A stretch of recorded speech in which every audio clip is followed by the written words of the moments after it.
Good evening, and thank you for tuning in to episode 61. You are Trapped in History with me, your host, Robbie Malcomson.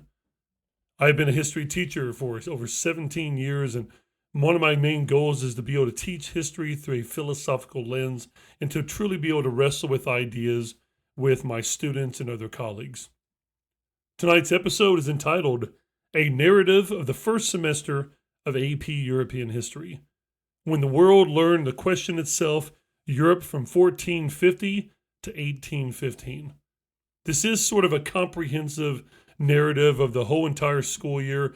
Or if you're not a student, it's also a look at really modern Europe from the Italian Renaissance all the way to the fall of Napoleon, and right there as the Congress of Vienna takes place when Napoleon is defeated and exiled for the final time.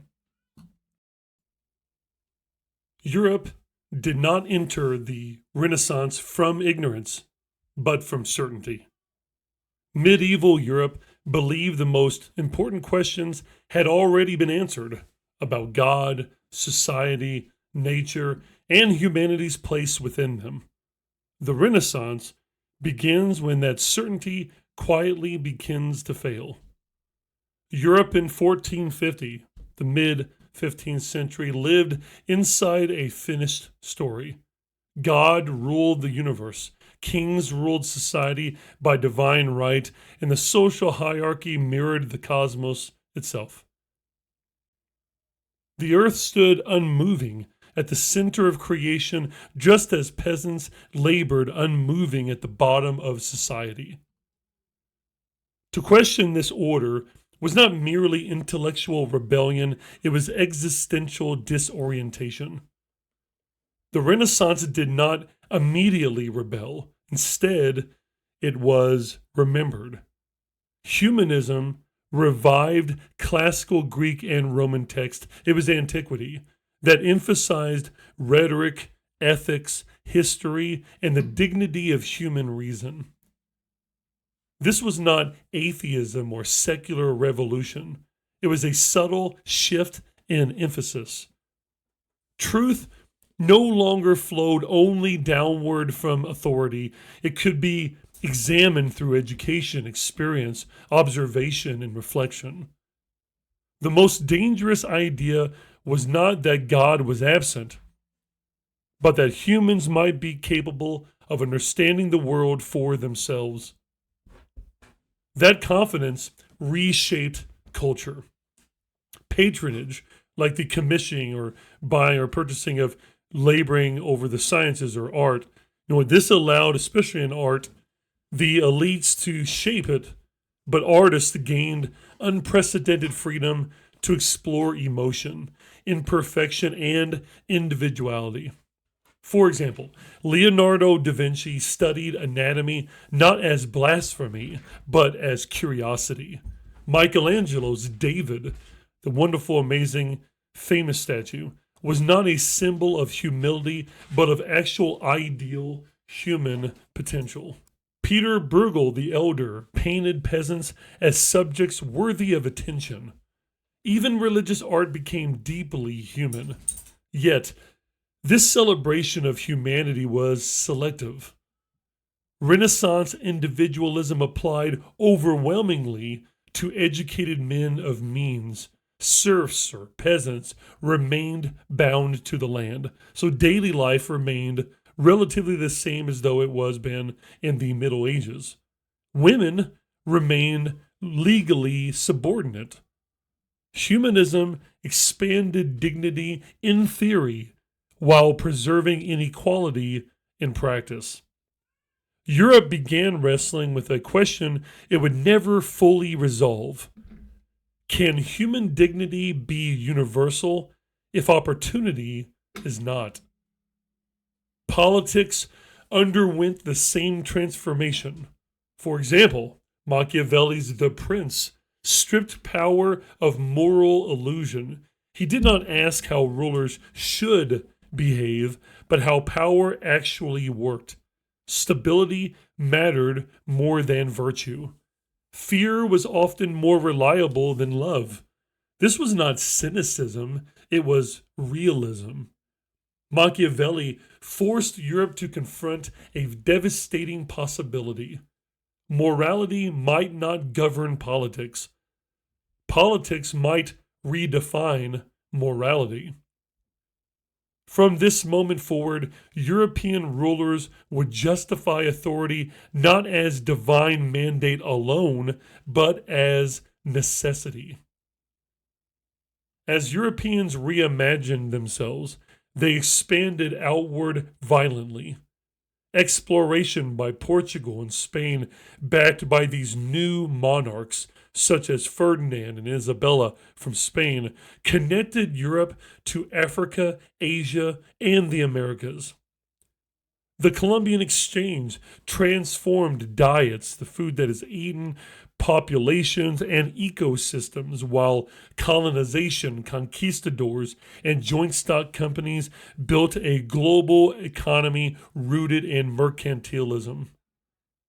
The commercial revolution going on at the time, it enriched Europe while relying on slavery, the triangle trade, and the Middle Passage for profit. This was the Renaissance's deepest contradiction.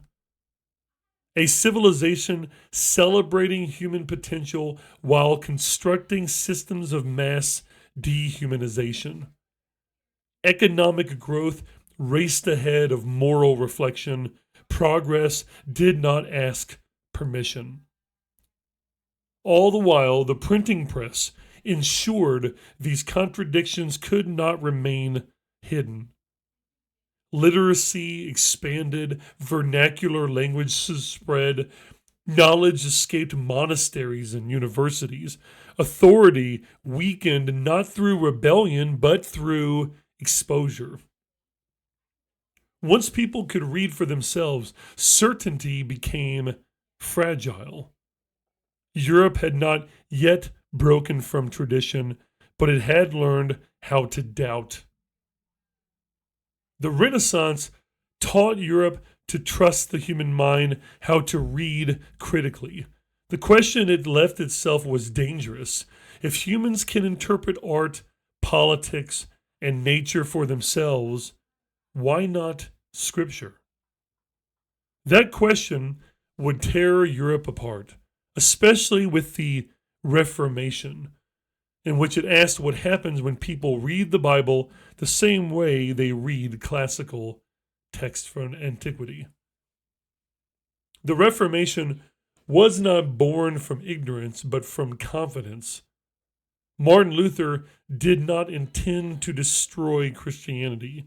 He intended to reform it. Yet when he challenged indulgences with the 95 Theses, he questioned something far more dangerous than corruption. He challenged monopoly over truth. Justification by faith placed salvation in personal belief rather than institutional mediation, as Martin Luther and others argued. Scripture, not clergy, became the ultimate authority. Faith became internal. Once belief became personal, unity became impossible. Fragmentation followed quickly during the Reformation. Started with Lutheranism, Calvinism, Anglicanism, Anabaptism, and Catholicism competed for legitimacy. John Calvin's doctrine of predestination redefined human agency. Henry VIII's break from Rome and the Catholic Church revealed that theology could be shaped by politics. The Catholic response? The rise and the beginning of the Jesuits, the priest, Ignatius of Loyola, and the Council of Trent and the Catholic Counter-Reformation. This was disciplined and rigorous and intellectually formidable. The church did not retreat, it adapted. Europe did not abandon faith, it militarized it. What followed was not debate, but, sadly, bloodshed. The wars of religion, the St. Bartholomew's Day massacre of the Huguenots, and the 30 Years' War devastated Europe. Entire regions were depopulated. Faith, once a source of meaning, became a justification for violence in the way that it was misused politically as a weapon. Europeans were forced to confront a horrifying philosophical question. If truth comes from God, why does it require so much killing? The problem was not belief, it was certainty enforced through power, unchecked power. At the end of the 30 Years' War, the Peace of Westphalia, the series of treaties that truly changes the balance of power in Europe. It ended religious war not by resolving theology, but by redefining authority. Sovereignty shifted to the state. Rulers chose religion. Belief became territorial. Politics replaced theology as Europe's organizing principle. Yet, continuity remained. Coercion did not disappear. It changed uniforms in this way. Violence remained the language of order. By 1648, Europeans were deeply suspicious of absolute certainty. Faith endured, but unquestioned authority did not. The Protestant Reformation did not free Europe, it fractured it. But fracture created a vacuum. If religion could no longer stabilize society, something else would have to be able to do that. Europe had learned that belief alone could not hold society together. The next experiment would ask whether power itself could do what faith no longer could. After a century of religious war, Europe craved stability more than truth. Absolutism, absolute monarchies emerged as an answer to this chaos. Absolute rulers promised order through centralized authority. For example, Louis XIV ruled from Versailles as both a monarch and symbol, embodying divine right like James I from England had advocated for. It also embodied bureaucracy and standing armies and mercantilism. State building became systematic. Monarchs like Louis would raise taxes, form bureaucracies, enforcing serfdom and peasantry, and professionalize their armies. Similar patterns emerged under other monarchs like Peter the Great of Russia, Catherine the Great of Russia, and Frederick the Great of Prussia. These were not irrational tyrannies.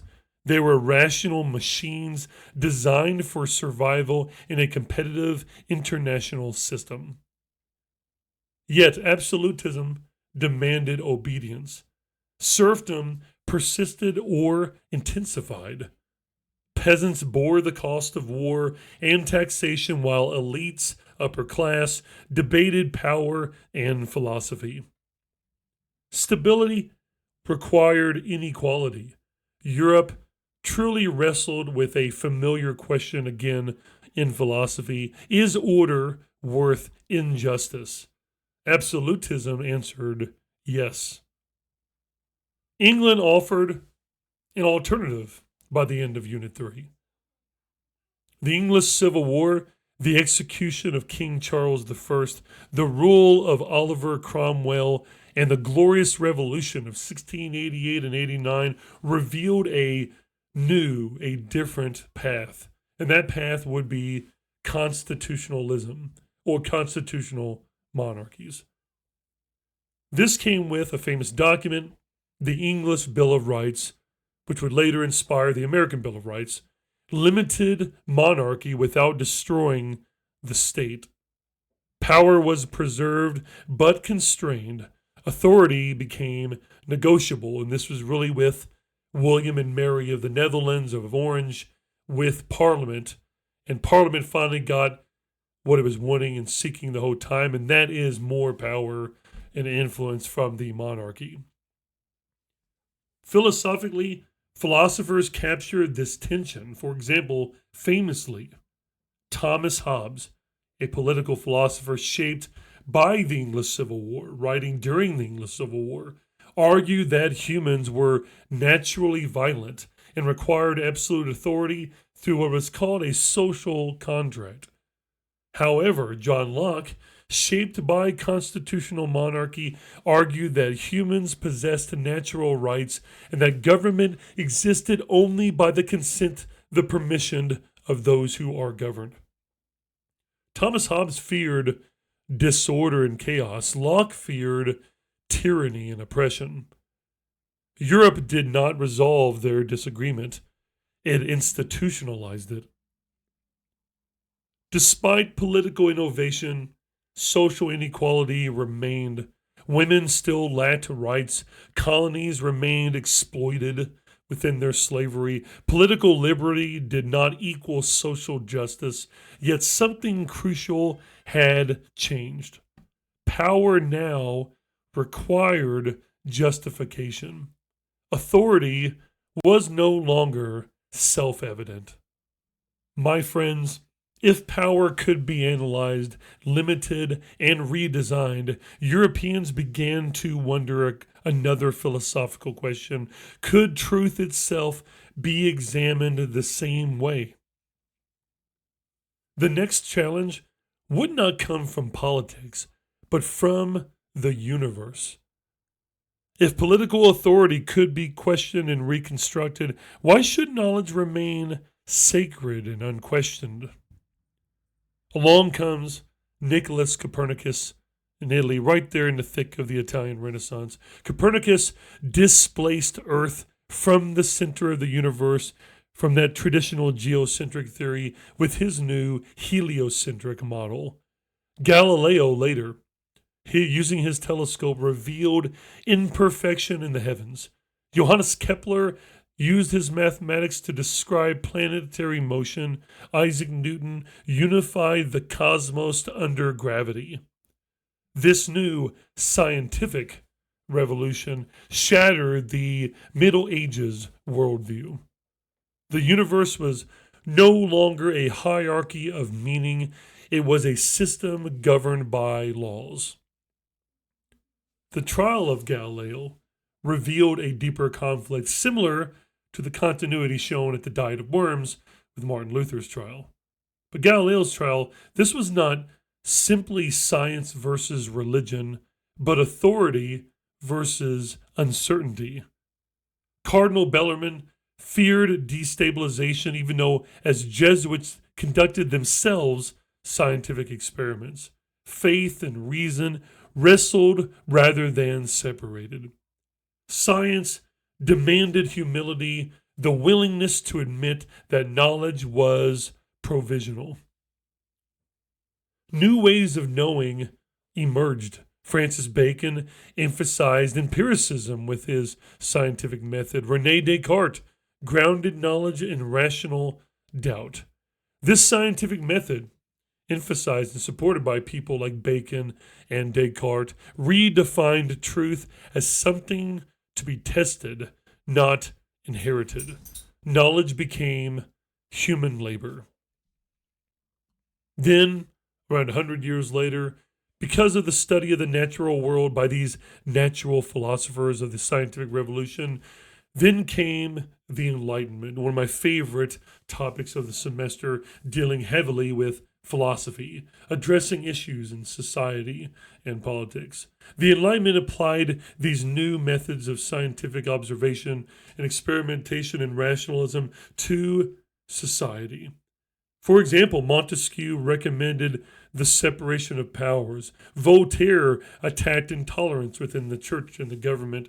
Rousseau reimagined sovereignty and the social contract. Adam Smith explained free market society and capitalism. Beccaria condemned cruelty and restructured new ideas in the criminal justice system. Mary Wollstonecraft exposed exclusion for women, especially in education, and argued for that even though she received significant opposition from people like Rousseau.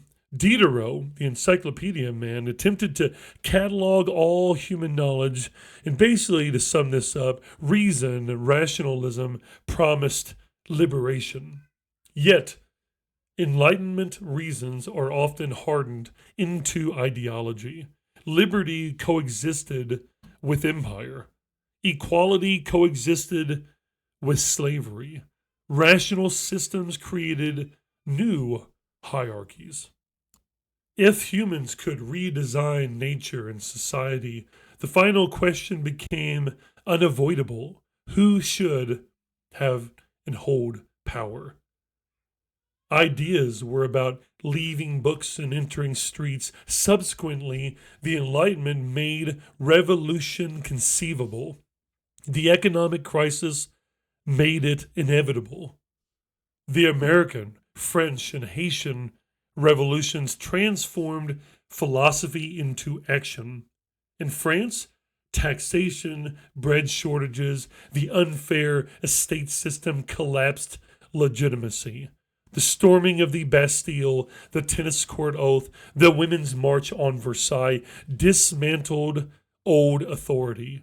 Power flowed now through the people. However, the reign of terror in the French Revolution revealed the danger of certainty.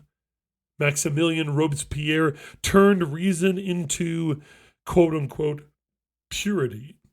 Violence became moralized, justified even. Liberty, sadly, devoured itself.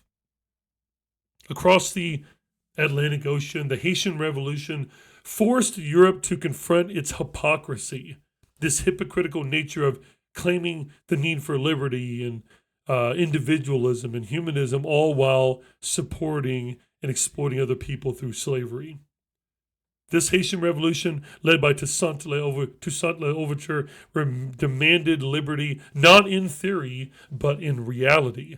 Saint Domingue, or Haiti, exposed the limits of European universalism.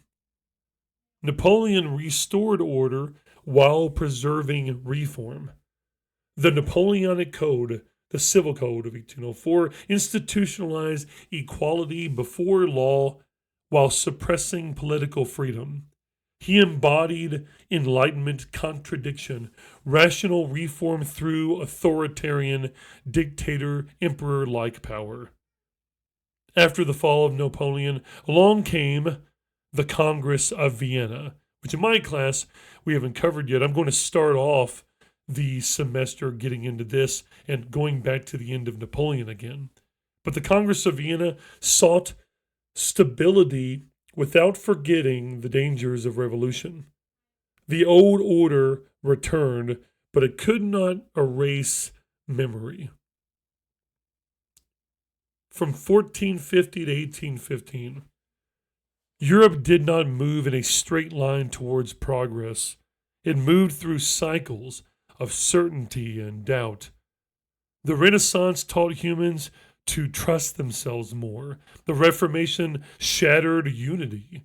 Absolutism promised order. Science dismantled authority. The Enlightenment offered reason. Revolution tested every promise. The constant was not improvement. It was wrestling with power, with belief, with inequality, with human nature. History did not solve Europe's problems. It taught Europe how to argue with itself, and that argument still continues today, especially as we go into and progress into content into the next semester. By 1815, Europe stood exhausted but transformed. Napoleon was dead, monarchs had returned, borders had been redrawn at the Congress of Vienna, and the new agreement of the Concert of Europe. It promised stability through balance of power. On the surface, it looked as if the great upheavals, revolts of the previous 3.5 centuries had finally been contained.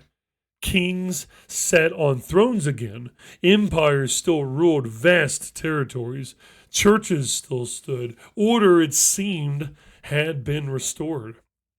But beneath that surface calm lay a truth Europe could not escape. The world could no longer be unquestioned. From the Renaissance forward, Europeans learned to doubt inherited certainty. Humanism taught them to examine text. The Reformation taught them to challenge authority. Absolutism taught them the cost of unchecked power. The scientific revolution taught them that even the universe itself could be wrong or studied. The Enlightenment taught them that reason might redesign society. And lastly, the French and American Haitian revolutions taught them that ideas, once released, could topple regimes, but could also justify terror. By 1815, this continued date to end the semester, Europe had not solved these tensions, it had normalized them. The 19th century coming up would not introduce new questions so much as accelerate old ones. This upcoming in Unit 6 coming up, the Industrial Revolution did not emerge as a break from Enlightenment thought, but as its most ruthless application. If nature operated by laws and markets followed rational principles, then labor itself could be reorganized for efficiency. Steam engines, mechanized factories, railroads, steamboats, and urbanization transformed economies faster than societies could morally respond to that speed. The same rationality that had once promised liberation now reduced human beings to units of production. Cities swelled with overpopulation, pollution, and exploitation. Child labor, dangerous working conditions, and widening class divisions revealed a brutal continuity. Progress continued to outrun justice. The philosophical tension that began with John Locke and Thomas Hobbes resurfaced in a new form. Was freedom best protected by these free open markets? Or did unregulated capitalism simply replace feudal oppression with industrial bondage? The social question, the one that Europe had avoided since the Renaissance, could no longer be ignored. Socialism, Marxism, and later communism emerged not as foreign intrusions, but as children of the Enlightenment, reasoning turned against itself. Karl Marx did not reject reason, he weaponized it, arguing that history itself followed laws of class struggle, exploitation, and revolution. Meanwhile, the age of imperialism begins as a consequence and effect of this industrialization. That extended Europe's contradictions across the globe even more than before. The same nations that preached liberty and progress justified domination through racial science or pseudoscience, nationalism, and economic necessity. The Enlightenment universalism collapsed into hierarchy. The Industrial Revolution demanded more raw materials, more natural resources, and more markets, and empire supplied both, or all of these. Violence abroad stabilized inequality at home. Once again, Europe claimed moral superiority while denying humanity to others. These unresolved tensions exploded in the 20th century. For example, World War I did not arrive as an accident, but as the culmination of centuries of state building, militarism, nationalism, and industrial efficiency. The rationalized state, the same state perfected by absolutism and modern bureaucracy, now mobilized entire populations for mechanized slaughter. Trenches, machine guns, chemical weapons like gas revealed the darkest truth of modernity. Reason could calculate death just as efficiently as progress. Consequently, the Armenian genocide, during the war exposed another continuity. Modern states, armed with nationalism and bureaucratic power, could now target entire populations for elimination. Genocide was not a Middle Ages chaos, it was organized modern way of killing people systematically. Lists, railroads, orders, compliance. The same administrative structures once built for order now enabled annihilation. Furthermore, the Russian revolutions of 1905 and 1917 did not reject European philosophy, they fulfilled one of its trajectories. Marxist communism promised equality, rational planning, and historical justice, yet like the French Revolution before it, it revealed how quickly ideals could harden into dogma. Vladimir Lenin and later Joseph Stalin transformed revolutionary hope into an authoritarian, totalitarian control. The social contract reappeared not as consent, but as coercion justified in the name of the future. World War II further pushed every unresolved question to its extreme. These new totalitarian regimes of Nazi Germany, Fascist Italy, Stalinist Russia did not reject modernity. They embraced it. Mass politics, mass propaganda, surveillance, nationalism, and scientific rationality became tools for further domination. Consequently, the Holocaust was not an ancient hatred reborn, it was a modern genocide, carried out with bureaucratic precision, industrial methods, and ideological certainty. It represented the collapse of Enlightenment universalism into racial absolutism, reason without humility. After 1945, after World War II, the Cold War will frame the world as a contest between competing visions of modernity, liberal capitalism versus communism.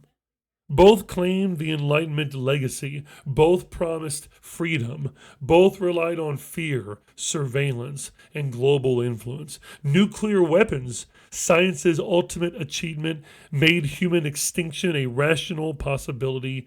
The question was no longer how to rule societies, but whether humanity could survive its own intelligence.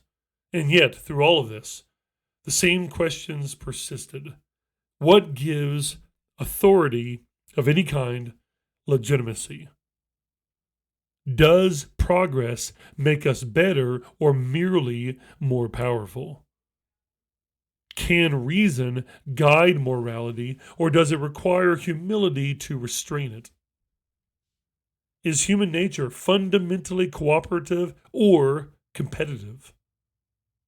And lastly, can universal ideas exist in unequal systems? These were not 20th century questions. They were Renaissance questions, Reformation questions, Enlightenment questions, questions Europe had been wrestling with since 1450. The tragedy of modern history is not that Europeans failed to learn, it is that they learned so well how to question everything except themselves at times. History, then, is not a march toward answers. It is a long argument, one in which every generation inherits unresolved tensions and chooses how honestly it will confront them. The danger has never been ignorance. The danger has always been certainty. And the task of studying history, wrestling with history, questioning history, revising it, learning from it, especially European history, is not to celebrate progress or condemn the past, but to recognize this, that the same ideas capable of liberating humanity are also capable of destroying it, and that wisdom lies not in closing debates, but in having the courage to keep those debates open. I thank you all for your time for this narrative overview and look at the entire school year from what we've covered from 1450 to 1815, but also what is to come. And we can revisit the second half of this narrative when we come to that conclusion. The closing philosophical questions for you to have with yourself, with a friend, with your class, anybody else that's a history enthusiast, are as follows. Number one, did Europe become wiser or simply more aware of its own contradictions? Number two, if certainty leads to violence, how should societies live with uncertainty? Number three, last one of the night, are we still wrestling with the same questions, just under different names? To wrap things up, as always, I tell all of you and can encourage all of you to keep questioning the past in order to understand the present and be contagious.